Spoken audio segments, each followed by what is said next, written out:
салом, шумо дар канали барсатиҷӣ қарор доред. Лионел Месси бо мунтахаби Аргентина ҷоизаи дар интизори худро ба даст овард. Воқеан Месси дар раванди тамоми Копа Америка хеле хуб бозӣ карда 4 гол ва 5 паси головар дода беҳтарин бозингари мусобиқа дониста шуд. Ин ғолибият Мессиро барои гирифтани Тӯби Тиллои бори ҳафтум як қадам ба пеш бурд. Мо дар ин бора ҳанӯз моҳи март гуфта будем ва шумо метавонед онро дар саҳифаи мо бинед. Акнун шанси Месси бозам афзунтар шуд. Биёед якҷоя бинем ки чаро Месси ба гирифтани Тӯби Тиллои сазовуртар аст. Пештоз бояд бигӯем ки ин танҳо андешаи мост ва он аз рӯи факту рақамҳо омода шудааст. Имконоти ӯро бо имконияти рақибони ӯ муқоиса мекунем. Пештоз мегӯям ки ин фикри шахсии ман аст ба монанди прогноз. Аммо пеш аз сар кардан аз шумо лайк дар ин видео ва обуна шуданро дар ин канал интизорем. Агар ту мухлиси Барселона бошӣ албатта. Тайёрен? Пас рафтем. шумо мухлиси варзиш ҳастеду мехоҳед тамошои бозиҳоу рақобатҳоро ҷолибтар кунед. Ин тавр бошад аз хизматрасониҳои дӯстони мо аз 1x истифода кунед. онҳо барои ҳамаи рӯйдодҳои варзишӣ коэффициентҳои баланд ва бонусҳои гуногунро пешниҳод мекунанд. ана аксияи махсуси ставка без риска бошад ба шумо имкон медиҳад ки ҳатто ҳангоми сӯхтани чек маблағ ба ҳисобатон баргардад. дар роҳед регистратсия кунед ва агар дар ҷои промокод калимаи сербноки барсатиҷиро нависед, пас дар аввалин пардохт ба шумо то 1140 сомонӣ туҳфа медиҳанд. чунин шартҳоро на ҳама пешниҳод мекунад. бинобар ин фурсатро аз даст надиҳед. ссилкаи бозӣ дар комментарияи ин видео. аз соли 2016 формати тақдими Тӯби Тиллои ба беҳтарин бозингар андаке дигар шуд ва онро акнун аз рӯи овоздиҳии журналистони варзишӣ медиҳанд. френс футбол ҷоизаи худро дорад. барои чӣ мо боварӣ дорем ки рӯзноманигорони варзишӣ маҳз ба ӯ овоз медиҳанд. гап сари ин ки инҷо бартарии як бозингар дар клуб, мунтахаб, таъсири ӯ дар ғолибияти дастаи ва мунтахаб ва саҳми ӯ дар ин ғолибиятҳо ба назар гирифта мешавад. акнун биёед бинем ки лео дар муваффақиятҳои барса чӣ саҳм дорад. нигоҳ накарда ба баъзан аз камбудиҳо Месси дар бозиҳои алоҳида барсаро худаш ба танҳоӣ мекашад ва дар ғалабаҳои алоҳида саҳми бузург дорад. ҳарчанд мавсими гузашта барои Месси чандон мавсими хуб набуд, аммо ӯ тавонист ки бо Барселона ҷоми Испанияро ба даст оварда беҳтарин нишонзан бо задани 30 гол гардад. Месси мавсими гузашта метавонист дастаро тарк кунад, аммо нашуд ё нахост, ин гапи дигар. айни замон бошад ин ҳама мушкилӣ пушти сар шуданд. бояд гуфт ки вобастагии барса аз Месси айни замон сахт ба назар мерасад ва ин барои даста хело бад аст. аммо зурии Месси ҳамин аст.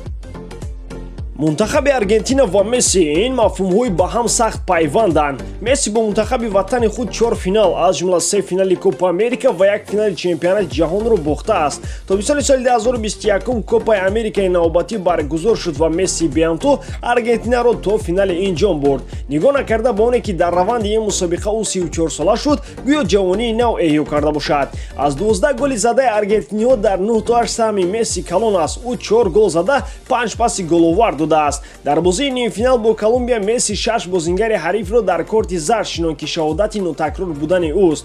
дар финал бошад Месси ҳамаи ҳастии худро барои ғолибияти мунтахаб дод. ӯ ҳам дар муҳофизат ва ҳам дар хатти ҳамла хеле олӣ бозӣ кард. финали Копа дар Маракана бар муқобили мунтахаби Бразилия баргузор шуд ва албатта аз лиҳози дастгирӣ барои ҳариф хеле роҳат буд. аммо Месси ва ҳамдастовааш тавонистанд ки ин ҷомро ба даст оранд. бо задани 4 гол ва 5 ассист Месси беҳтарин нишонзан, беҳтарин пасдиҳанда ва албатта беҳтарин бозингари ин мусобиқа дониста шуд. ҳатто пеш аз ғолибият дар Копа Америка сомонаи gol.com Мессиро дар садри радабандии довталабон барои дарёфти Тӯби Тиллои монд. яъне бидуни ин ғалаба Месси дар сегуна ҷой мегирифт. ғалаба дар ҷоми Амрико боша шанси ӯро барои гирифтии ин тӯб дучанд кард. баъди анҷоми мусобиқа сармураббии мунтахаби Аргентина Лео Скалони гуфт ки дар тӯли тамоми мусобиқа Месси бо ҷароҳат бозӣ мекард. ҷароҳати дошта ба ӯ монеъ нашуд ки ӯ дар сатҳи олӣ бозӣ карда ва чунончи гуфтем беҳтарин бозингари ин мусобиқа дониста шавад. ин аз он гувоҳ аст ки бечуну чаро Месси довталаби асосӣ барои дарёфти Тӯби Тиллои мебошад. акнун биёед ба натиҷаи рақибони ӯ як назар кунем. дар ҷои дуюм Роберт Левандовски меистад. Левандовски дар Бавария хеле хуб бозӣ мекунад ва баромади 2 соли ахир гувоҳи гуфтаҳои болост. мавсими гузашта ҳатто ӯ дорандаи кафши Тиллои ҳам шуд. соли пор бинобар сабаби пандемия Тӯби Тиллои ба касе дода нашуд, ҳарчанд ки Роберт метавонист онро соҳиб шавад. ин сол ҳам ӯ имкони хуб дорад, аммо инҷо якчанд агарҳо вуҷуд доранд. барои мисол баромади Бавария дар Лигаи Чемпионҳо пеш аз бозӣ бо ПСЖ Левандовски ҷароҳат бардошт ва натавонист ки дастаро кӯмак кунад ва мо дидем ки ПСЖ бо Бавария чӣ кард. яке аз камбудии дигари Левандовски ин баромади баъди мунтахаби Полша дар Евро мебошад. албатта Роберт мунтахабро мекашид, аммо ишғоли ҷои охирин дар гурӯҳ ба ҳама саволҳо ҷавоб аст. довталаби дигари ин тӯб Нголо Канте бошад ки бо Челси Лигаи Чемпионҳоро ба даст овард, аммо баромади мунтахаби Фаронса дар Евро ки дар марҳилаи 8-1 финал аз Швейтсария шикаст хӯрд, ҳамаро ба боди фано бурд. Дар задани силсилаи 11-метрия Килиан Мбаппе тӯбро рост ба дасти Ян Зомер зада ҳамдастаи худро аз шанси довталаби асосӣ будан ба тӯби Тиллои маҳрум кард.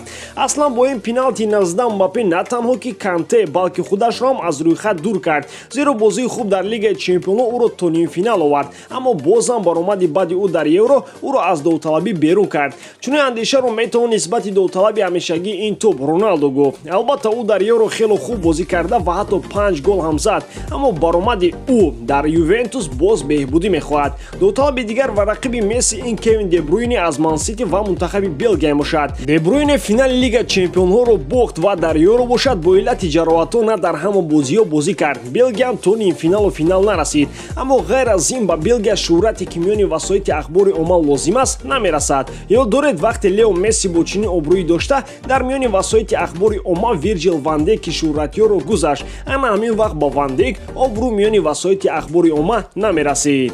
хуб, кадоме аз бозингарон ҳам дар клуб ва ҳам дар мунтахаб тавонистанд ки саҳми бузург гузоранд.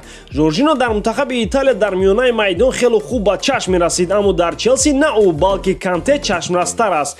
Албатта Маурисио саре пешниҳод кард ки тӯби Тиллоиро ба Жоржино диҳанд, зеро ӯ беҳамтост, аммо ин ҳамагӣ андешаи як нафар аст. Чанд ҳарф мебояд дар бораи Неймар низ бигӯем. мавсими гузашта ӯ бештар ҷароҳат бардошт ва бозӣ накард. 6 гол дар Лигаи Чемпионҳо ва 9 гол дар Лигаи як гуvoh аз гуфтаҳои болост. Дар Купа Америка ҳам ягон амали чашмрас накард, ҳарчанд ки то финал расид. Дар қиёс ба Месси голи кам, ассисти кам ва албатта на ягон ҷоиза. Инҷо бошад ин ҳама ба инобат гирифта мешавад. Дар ҷониби Месси бошад бозии хуб дар Барса, ғолибият бо мунтахаб, шӯҳрати беандоза дар миёни васоити ахбори умма ва албатта мухлисони сершумор ва албатта ин ҷузъиёт нақши бузург мебозад.